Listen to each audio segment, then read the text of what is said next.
기억이 납니다. 혹시 아기 돼지 삼형제 이야기 다 아시죠? 아기 돼지들이 이제 장성하여 어머니 품을 떠나게 됩니다. 그래서 첫 번째 돼지는 길을 가다가 누구를 만나느냐? 농사꾼을 만나죠. 그리고 두 번째 돼지는 더 길을 걸어가다가 이번에는 나무꾼을 만나게 됩니다. 그리고 세 번째 돼지는 더 길을 걸어가다가 누구를 만나느냐? 벽돌을 굽는 벽돌공을 만나게 되죠. 그래서 첫 번째 돼지는 농사꾼을 만났으니까 농사꾼에게 볏집을 얻어서 그 볏집으로 무엇을 만듭니까? 집을 만들어요. 그리고 두 번째 돼지는 나무꾼을 만났으니까 나무를 얻어서 그 나무로 집을 만들게 됩니다. 그리고 세 번째 돼지는 벽돌공을 만났으니까 벽돌로 집을 짓게 되죠. 그런데 인생이라는 것이 살아가다 보니까 다 위기가 오고 어려움이 오잖아요. 거기도 늑대라는 어려움이 찾아와서 첫 번째 늑대가 첫 번째 돼지 집에 찾아가서 바람을 불어버리니까 어떻게 됩니까? 볏집으로 지어진 집이 다 날아가 버리잖아요. 그래서 그 돼지는 어떻게 합니까? 뛰어서 두 번째 돼지의 집으로 들어가게 되죠. 여기에도 인생의 위기가 찾아오게 됩니다. 늑대가 찾아와서 이번에도 바람을 부르니까 나무로 지은 집이 날아가 버려요. 그래서 이 두 돼지는 한급히 세 번째 돼지의 집으로 들어가게 되죠. 벽돌로 튼튼하게 지어놓은 이 돼지 집은 늑대가 와서 바람을 불어도 무너지지 않게 되죠. 그래서 이 돼지는 행복하게 살았다라는 그런 이야기예요. 그런데 중요한 것은 첫 번째 돼지가 벽돌공을 만났으면 무엇으로 집을 지었겠습니까? 벽돌로 집을 지었겠죠. 두 번째 돼지도 벽돌공을 만났으면 무엇으로 집을 지었겠습니까? 벽돌로 집을 지었을 거예요. 그래서 만약에 세 번째 돼지가 나무꾼을 만났든지 농사꾼을 만났다면 어떻게 되겠습니까? 그 사람은 벽돌로 집을 지은 것이 아니라 볏집이라든지 나무로 집을 지었을 거예요. 그래서 우리 인생에서 누구를 만나느냐 그것이 참 중요합니다. 첫 번째, 사람들은 좋은 부모를 만나야 되죠. 좋은 부모를 만나야 되고, 두 번째, 좋은 배우자들을 만나야 되잖아요. 세 번째, 그리고 좋은 스승을 만나야 됩니다. 교회는 또 어떻습니까? 좋은 목사님을 만나야 되죠. 그리고 좋은 목사님은 또 어떻습니까? 좋은 성도들을 만나야 돼요. 좋은 부모, 요즘에 안 좋은 부모들이 너무나 많잖아요. 여러분들도 알다시피 TV를 틀기만 하면 아이를 유괴했네, 때렸네, 어떻네, 아동폭행이네 그런 이야기가 너무나 많이 들려오지 않습니까? 그 아이들은 기쁘고 즐겁고 행복해야 하는 그 집안이 지옥이 되고 공포의 대상이 되어버리는 거예요. 자기가 가장 사랑하는 부모가 공포의 대상이 되는 거죠. 그래서 좋은 부모를 만나야 됩니다.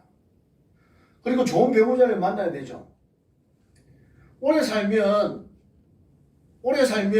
사랑이 식는다라는 그런 이야기도 있지만은, 또 남편은 남의 편이라 해서 남편이다 그런 이야기도 있지만은, 좋은 배우자를 만나야 돼요. 젊은 시절에 그렇게 뜨겁게 사랑했던 그 사람과 같이 지내야지, 시간이 지났다고 다른 곳에서 사랑을 찾으려고 하는 사람들이 너무나 많죠.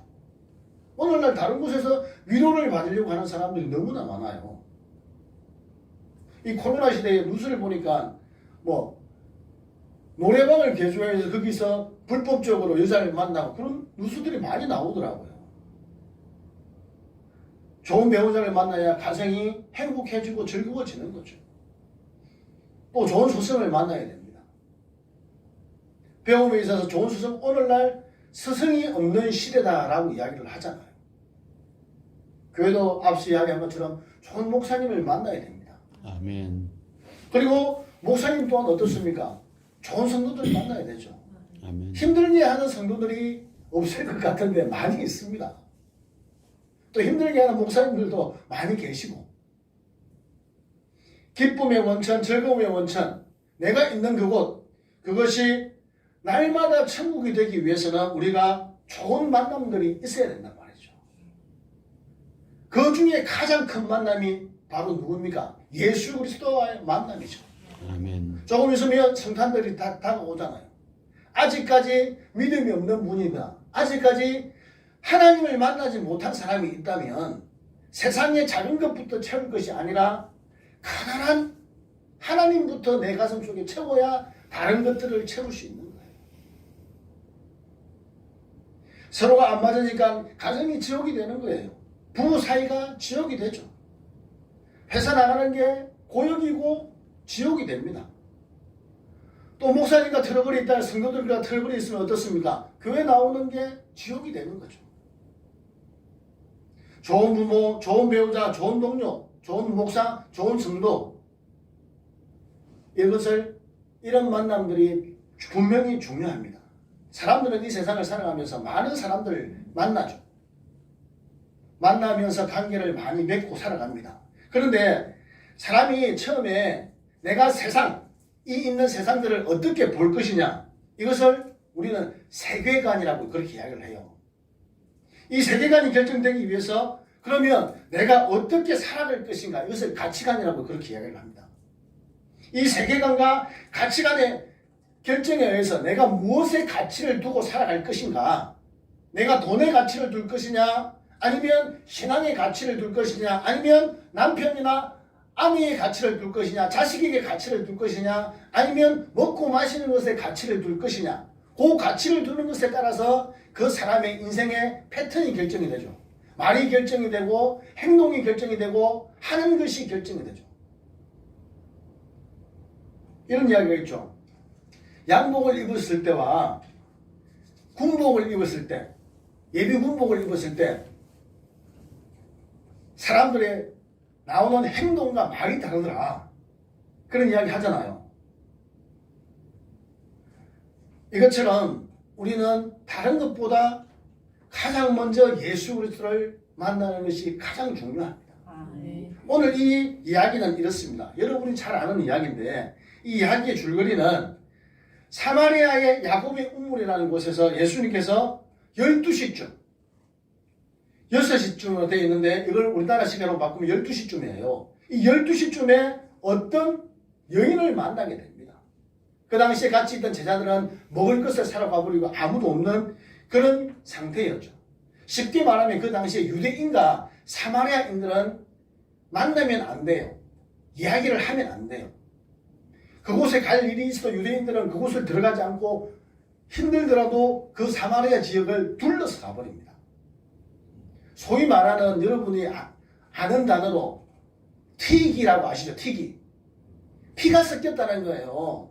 우리나라도 예전에 뭐 미군들과 그런 거 해가지고 태어난 자식들이 많이 있었잖아요. 그럴 때 우리가 튀기라고 막 놀렸잖아요. 그것처럼 이 사마리아인들이 정통 유대인의 피가 섞인 거예요. 다른 이방인이. 그랬기 때문에 이 유대인들은 이 사람들을 인정을 안 해요. 그곳에서, 야곱의 우물에 있는 그곳에서 예수님께서 오늘 한 여인을 만나게 됩니다. 이 여인은 처음 예수님을 만났을 때 그가 누군지 모르잖아요. 예수님께서 그에게 처음에 물을 달라고 하십니다. 이 여인의 반응이 어떻습니까? 어찌 유대인인 당신이 사마리아인 나에게 물을 달라고 하느냐. 그 당시에는 있을 수 없는 일이거든요. 그러면서 더 나아가서 뭐라고 하면, 나는 그릇도 없고 물도 깊어서 못 떠주겠다. 그러니까 예수님께서 오늘 우리가 일단 이야기를 쭉 하시죠. 하시면서 이런 이야기를 하십니다.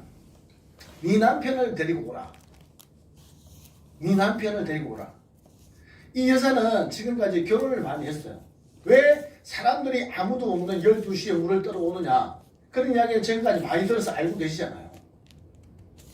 남편이 5 있고 지금 6번째 남편과 살고 있으면 그 당시에 사마리아인 중에서도 아마 사마리아인들도 인정하지 않는 그런 여자일 수도 있습니다.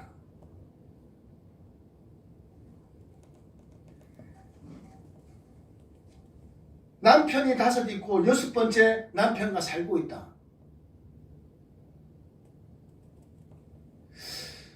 우리가 남을 정죄할 것은 아닙니다만은, 어떤 것은 우리에게 너무나 쉬운데 저 사람에게는 너무나 어려운 게 있어요.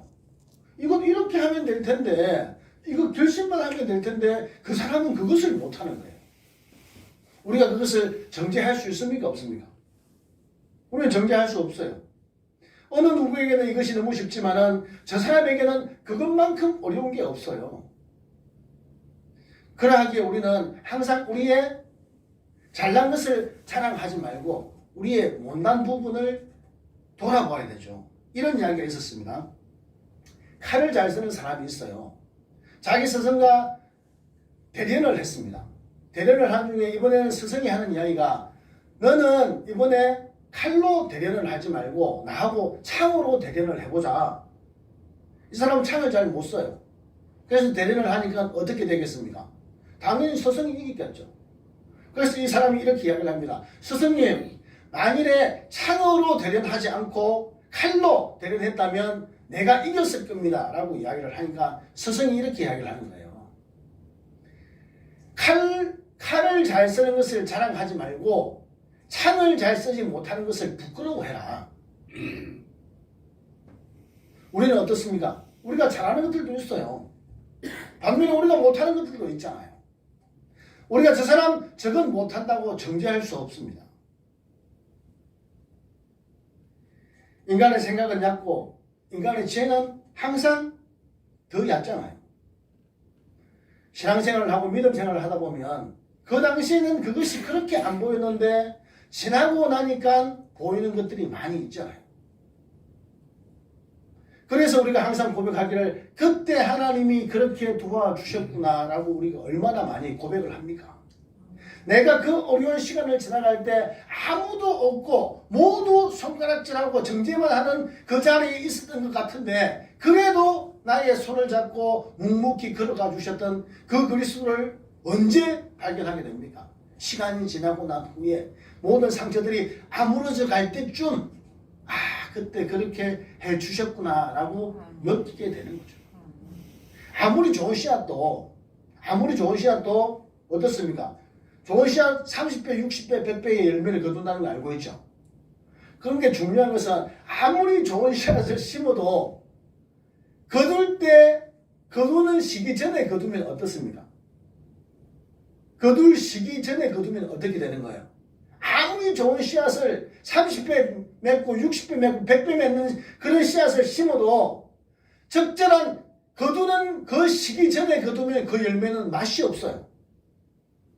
이것과 마찬가지입니다. 우리 인생도 이것과 마찬가지예요.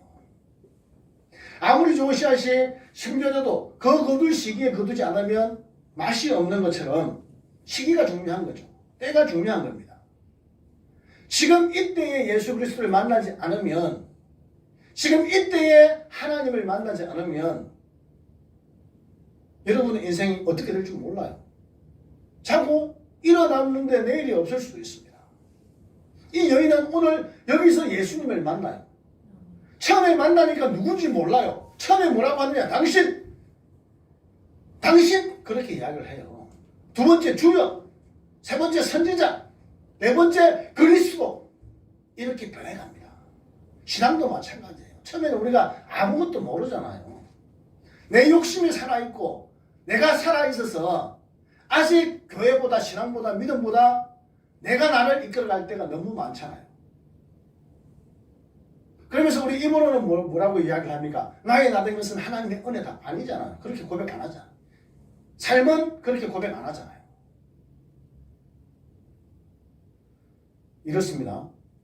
하나님은 꼭 이런 것은 아닙니다만 제가 경험하니까 내가 하나님을 무시하면 하나님도 내가 무시받게끔 만드세요. 내가 하나님을 높이면 하나님도 나를 높여주십니다. 내가 주의를 무시하면 하나님도 나를 무시합니다. 꼭 무시하는 건 아니에요. 잘 알아들으세요. 내가 주의를 멸시하면 꼭 멸시받게끔 하시더라고요. 내가 주의를 거룩하게 여기면 거기에 맞는 것으로 하나님이 채워주시더라고요. 꼭 물질만을 채워주시는 것을 말하는 게 아니에요. 사람은 어떻습니까? 과거와 현재를 봐요. 지금 과거와 현재를 보면 저 사람 별 쓸모 없어요.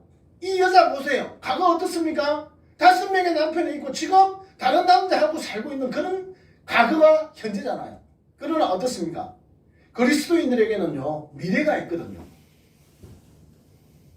그 미래는 누가 주관하십니까? 하나님 안에서 하나님이 만들어 가시기 때문에 어떻게 될지 모릅니다. 그래서 그리스도인은 과거와 현재만을 보고 사람을 평가해서는 안 돼요. 하나님이라는 변수가 항상 기다리고 있기 때문에 기도함으로써 그 문을 열 수 있기 때문에 나의 과거와 나의 현재 때문에 평가되고 잣대로 재워져서는 안 되는 거예요. 그래서 분명히 이야기했듯이 저 사람 저거 못한다고 정죄할 필요 없습니다. 정죄해서도 안 됩니다. 저 사람은 그것만 못할 뿐이지 다른 것은 나보다 어쩌면 모든 사람보다 더 뛰어나게 잘할 수도 있을 거예요. 이 여자, 이 사마리아 여자 어떻습니까? 과거는 별 볼 것 없어요. 사람들의 손가락질 때문에 다른 사람들이 물을 길어오는 그 시간에 물을 길러 올 수 없는 그런 현재잖아요. 그런 현실을 가지고 있는 여자잖아요. 이런 말이 있죠. 대선 씹은 나무는 떡잎부터 안다. 요 말은 좀 맞는 것 같은데도 믿음 안에서는 조금 틀렸어요. 앞서 이야기한 것처럼 과거와 현재 이것만이 믿음에 존재하는 것이 아니라 믿음에는 하나님이라는 커다란 변수가 항상 미래에 존재하고 있기 때문에 어떻게 변할지 모른다는 겁니다. 어느 순간 하나님께서 예상치 못하시는 순간에 우리를 믿음으로 끌어올려 버리십니다. 하나님의 수준까지, 그 믿음의 수준까지 우리를 끌어올리시는 거예요. 처음에 이 여자는 예수 그리스도가 누군지 몰랐어요. 단지 육신의 목마름. 내가 날마다 이렇게 사람들 눈을 피해서 물을 기르러 와야 되는데 이 수고로움 그것만 좀 얻게 해주세요. 그것에 이야기를 맞추고 있었죠. 그런데 어떻습니까? 더 수준 높은 단계로 예수님께서 끌어올리시는 거죠. 우리는 종종 이럴 때가 많이 있습니다. 제가 한 이야기를 하나 해드리겠습니다. 아주 큰 강이 있어요. 정말 건널 수 없는 정말 바다 같은 그런 큰 강이 내 앞에 어떤 사람 앞에 놓여 있습니다. 그 사람은 매일 그 강 앞에 가서 그 넓은 강을 바라보며 주저앉아서 웁니다. 지금 자기의 현실이 너무나 암담하고 죽을 것 같은 현실이라서 그 강을 보면서 강 앞에서 매구려요. 내가 저 강만 넘어가면 화려하고 멋진 그런 인생이 있을 것 같은데 주저앉아 울다 안 되니까 이 사람이 아마 결심을 하게 됩니다. 어떤 결심을 하느냐? 내가 저 강을 한번 넘어보아야 되겠다. 그렇게 결심을 하고 나무를 주워 모으기 시작합니다. 나무를 주워 모아서 배를 하나 멋지게 만들었어요. 내가 어떻게 했었는지 저 강을 한번 넘어가야지 하면서 배를 만들고 드디어 배를 물에 띄웠습니다.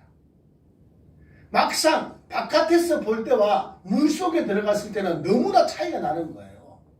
물살이 보기보다 너무 거칠어요. 바람이 배를 너무나 흔들어 대는 겁니다. 물속에는 식인 물고기들이 저놈 언제 빠지나, 저놈 언제 실수하나, 저놈 언제 미끄러지나 호시탐탐 자기를 노리며 따라옵니다. 머리 위에는 까마귀들이 깍깍 하면서 그 남자를 쫓아오고 있는 거예요. 물길은 너무나 어려워서 정말 앞으로 나가기가 너무나 쉽지 않습니다. 그런데 어찌 죽을 힘을 다해서 죽을 똥살똥해서 정말 무태까지 그 강을 건너왔습니다. 이 사람은 손을 높이 들면서 다 왔다, 이제 나의 멋진 인생이 될 거야 라고 하는 순간 배에서 내려 보니까 그 넓었던 강 너머에는 바로 너무나 높은 태산이 기다리고 있는 거예요. 그 산을 보고 그 사람은 너무나 기가 막혀 또 그 자리에 주저앉습니다. 이럴 수가 있는가? 그 넘을 수 없는 그 강을 내가 이렇게 어렵게 넘어왔는데 정말 이럴 수가 있는가? 우리 이럴 때 하나님께 원망 많이 했죠. 많이 했잖아요. 내가 이걸 정말 죽을 고비를 넘어왔는데 하나님 나에게 이럴 수 있습니까? 많이 했잖아요. 그 남자는 그 태산을 보고 또 주저앉았습니다. 몇 날 며칠 그곳에서 울고 있으면서 다시 한 번 더 마음을 가다듬게 되죠. 그래, 내가 저 산도 한번 넘어보리라. 저 산도 한번 넘어보리라 결심을 하고 나아가려고 합니다. 뭐가 발목을 잡겠습니까? 근사님 뭐가 발목을 잡을 것 같아? 근사님 같으면 주무사님 뭐가 발목을 잡을 것 같습니까? 예? 못 먹어가지고 그냥. 예? 굶었으니까. 아, 굶어서 못 먹었으니까 못 넣는다. 제때 밥은 먹었습니다. 뭐가 이번에 자기의 발목을 잡느냐? 자기가 그 어렵고 힘든 강을 넘게 해준, 자기가 정말 정성을 들여서 만든 그 배를 두고 갈 수가 없는 거예요. 집착이죠. 이게 나를 이렇게 만들어줬는데, 이게 나를 이렇게 도와줬는데, 그 배를 놓고 가기가 너무 두려운 거예요. 지금까지 이 배가 나를 지켜줬는데, 첫 번째 그 사람은 생각합니다. 배를 지고 가야지. 내가 그렇게 어렵게 멋지게 만들고 정말 내가 어려운 순간에 나를 지켜줬을 때 이 배를 내가 지고 가야지. 지고 산을 넘을 수 있겠습니까? 인생의 욕심, 인생에 다른 것 지고 그 산 못 넘어요. 두 번째, 어떻게 됐겠습니까? 그 사람은 결국 그 배 때문에, 그 작은 집착 때문에 그곳에 주저앉아 버렸습니다. 이것이 우리의 인생이에요. 이것이 우리의 현재의 삶입니다. 지금까지 믿음을 가지고 하나님을 만나고 왔다면 과거에 나에게 했던 그런 것들은 다 버리고 가야 돼요. 버리고 갈 때 하나님이 손잡고 태산 넘어가 주시는 거예요. 아멘. 그냥 옛 모습, 옛 것 그대로 가지고 하나님께 못 갑니다.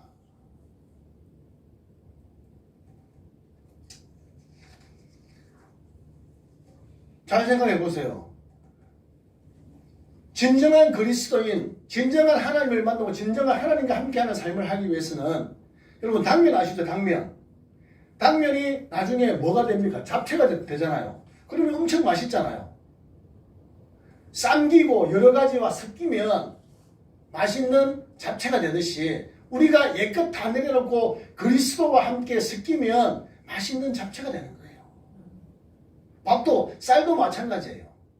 적절한 압력과 적절한 수분에 의해서 맛있는 밥이 되는 것처럼 그리스도께서 우리를 압력과 수분으로 연단해가지고 밥으로 만들어가는 과정이에요. 내가 맛있는 밥이 되겠구나 생각하세요. 과거에 나를 지켜주던 것, 나를 나대게 해주던 것 다 버리고 가야 되죠. 5 남편이 자기를 지켜줄 것 같았는데 이 여인은 어떻게 됐습니까? 5 남편이 안 지켜주잖아요.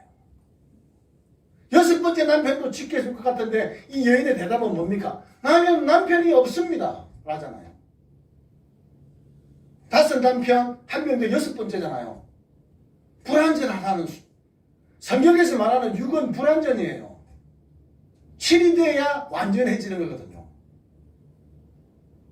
예수 그리스도를 뭐라고 이야기하면 우리의 남편이라고 하잖아요. 남편. 그러니까 이 여인은 거기서 누구를 만난 겁니까? 7번째 진정한 남편을 만난 거예요.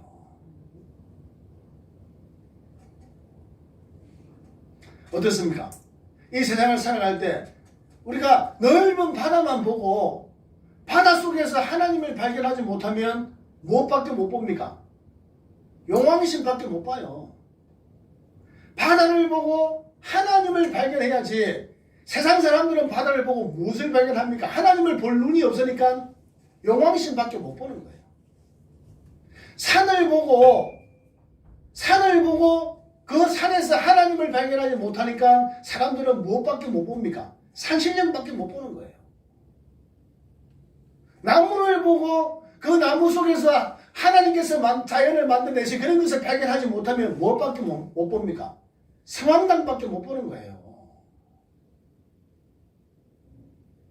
모든 것 뒤에서 역사하시고 만들어 가시는 그 그리스도, 그 예수님, 그 하나님을 우리는 만나야 됩니다. 그래야 여러분의 인생이, 내 인생이 바뀌는 거예요. 남에게 손가락질 받는 이 6명의 남편이 있는 이 여자가 마지막 남편을 만나니까 인생이 바뀌어 버렸잖아요. 물동이를 버려두고 어떻게 합니까? 예수 그리스도를 만난 것을 전하고 나가는 인생이 되잖아요. 이 우물가의 이 여인, 솔직히 우리의 눈으로 보면 인생이 다 깨졌잖아요. 다 깨진 인생이잖아요. 그런데도 이 인생에도 물이 필요하더라는 거죠.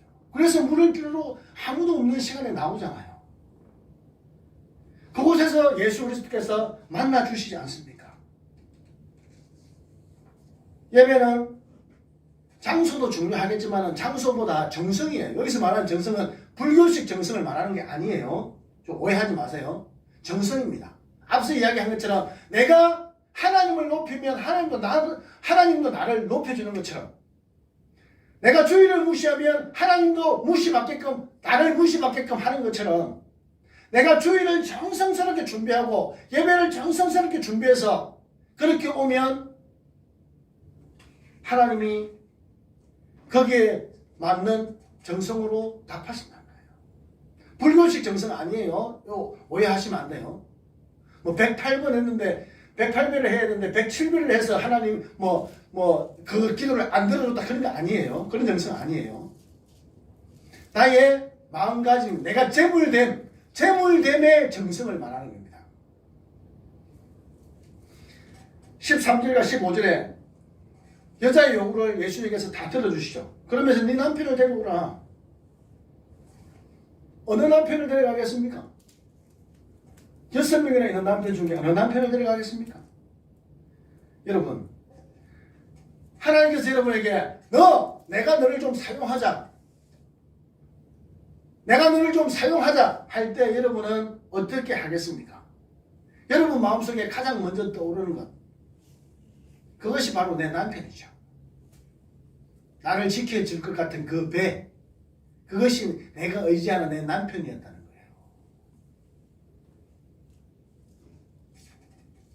여자는 남편이 없다 그렇게 이야기를 합니다. 진짜 이 문맥상으로 보면 진짜 육적인 남편의 이야기인 것 같은데 영적으로 보면 의미가 조금 다릅니다. 우리 신앙생활을 하면서 참 고상하고 세련되게만 예수를 믿으려고 하는데, 그런데 눈물 콧물 흘리고 예수를 믿어야 더 좋습니다. 서울에 가니까 참 큰 교회들은 진짜 세련되게만 예수를 믿으려고 해요. 믿는 것, 하나님 앞에 우리는 발가벗은, 아무것도 걸치지 않는 발가벗은 모습으로 서야 됩니다. 얼마나 부끄럽겠어요. 그런데 꼭 한 번은 하나님 앞에 그 모습으로 우리가 서야 됩니다. 나의 죄와 흠을 다 드러내고, 하나님, 내가 이렇게 나쁜 놈이에요. 내가 이렇게 더러운 사람이에요. 내가 이렇게 아내가 5, 남편이 5이 있는 그런 여자입니다라고 하고 빨가벗어진 모습으로 하나님 앞에 서야 됩니다. 이럴 때 이게 진정한 만남이에요. 그럴 때 어떻게 되느냐? 그럴 때 하나님께서 어떻게 하셨느냐? 그 시기가 지나면 하나님이 됐다 하시면서 재빨리 겉옷을 만들어 오셔서 나를 입혀주시는 거예요. 그때가 분명히 옵니다. 부끄럽더라도, 수치스럽더라도, 남편이 5 있고 6 있어서 너무나 부끄럽더라도 어떻게 해야 되느냐? 하나님 앞에 벌거벗은 모습으로 서야 하나님께서 겉옷을 만들어 와서 바로 입혀주시는 거예요. 그때까지만 인내하고 기다리면 되는 겁니다.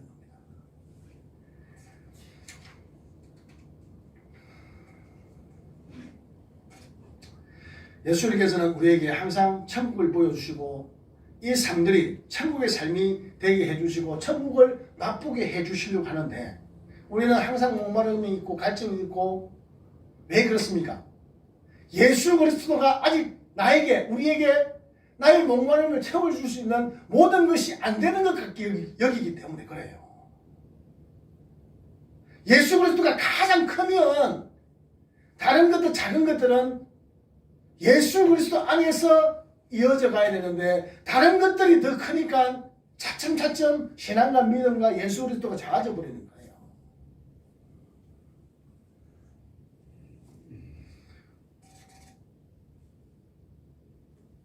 하나님께서는 니고데모 같은 사람에게는 대단한 걸 요구하세요. 아브라함에게도 대단한 걸 요구하죠. 자식을 바치라는 것 얼마나 대단합니까?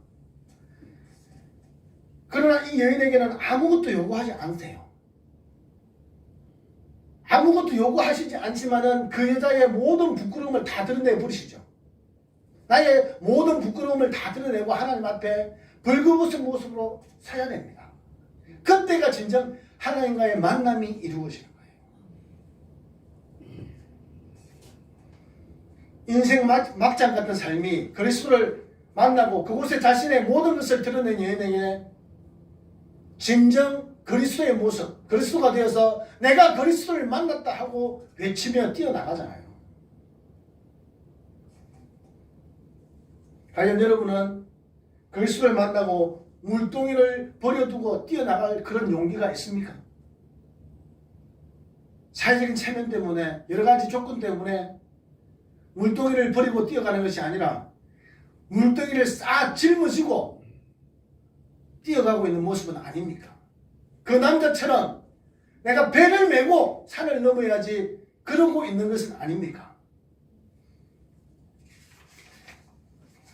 창세기 6장에 보면 노아라는 사람이 나와요.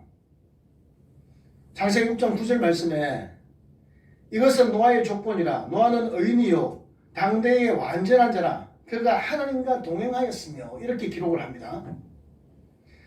문맥상 보니까 노아는 의인이요 당대의 완전한 자라 그러면서 그가 하나님과 동행하였으며 순서가 이렇게 되어 있어요. 근데 중요한 것은 우리가 이것을 한번 깊이 생각해 봐야 될 게 의인이었기 때문에 하나님과 동행했느냐 하나님과 동행하니까 의인이 됐느냐 이걸 우리는 깊이 생각해 봐야 됩니다. 문맥은 의인이 되고 완전하니까 하나님과 동행한 것처럼 되어 있지만 사실은 그렇지 않습니다. 우리는 모두 죄인이기 때문에 완전해질 수가 없어요. 그렇기 때문에 하나님과 동행하니까 차츰 뭐가 됐다? 의인이 된 거예요. 이곳에 있는 저와 여러분들 어렵습니다. 힘듭니다. 차츰 노아처럼 하나님과 안 되더라도 동행하려고 노력함으로써 진정한 의인이 되어서 하나님과의 만남이 아름답게 이루어지는 저와 여러분들의 일을 주의 이름으로 축원드립니다.